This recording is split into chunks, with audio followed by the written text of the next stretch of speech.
Hey guys, I'm Mike and welcome back to Live, Drive, Thrive. This series is about thinking about living in your car and some of the things to consider. So let's get started. This is, as I said, part 4 in an 8-part series on if you're thinking about living in your car and some of the things to consider. As I said, part of this channel is exploring ideas and real setups from people who live the life on the road. In today's video, we're diving into something every car and van dweller eventually has to figure out: how to stay powered and connected when your home doesn't have a foundation or a utility bill. So we're going to go over power and connectivity.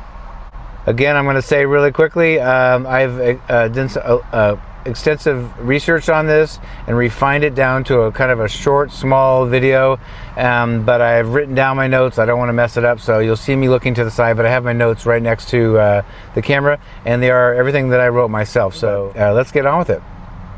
So let's start with power. Whether you're in a compact car or a fully built out van, having a reliable way to charge your devices is essential. Some people go with simple setups like charging their phone or tablet using the 12-volt outlet while you're driving.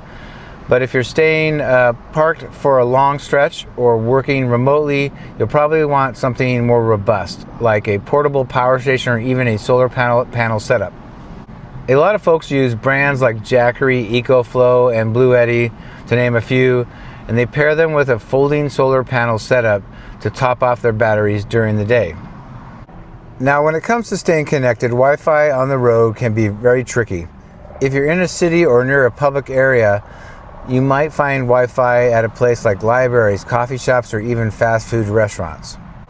For more consistent and private access, many van lifers invest in a mobile hotspot plan with carriers such as Verizon, AT&T, and T-Mobile. A dedicated hotspot device or even a call signal booster can make a huge difference if you're out in the more remote areas. One of the things I always recommend is figuring out what your real needs are. If you're just streaming music and checking emails, a basic hotspot plan will work. But if you're editing and uploading videos like I do, or running a remote business or doing Zoom calls, things like that, you'll need something faster and more reliable. Many people are starting to use Starlink in their vans, RVs, and heck, I even saw one in the guy that's living in his Prius. Just to get consistent, high-speed internet, though it's a bigger investment, but for a lot of people it's definitely worth it.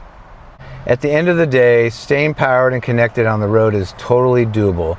You just have to figure out what works for you best. It also might take a little trial and error, but once your system is dialed in, it becomes second nature for sure. And when everything's running smoothly, man, there's nothing like streaming a movie from your bed in the back of your car or van, under the stars, in the woods, forest, or desert. If you found this helpful, don't forget to give it a like and hit that subscribe button. It really helps the channel grow. I'd love to hear from you, so drop a comment down below with your favorite power setups or any tips you've learned on the road. Sharing ideas really helps everybody. All right, that's it. Thanks for watching. We'll definitely see you on the next one. Cheers.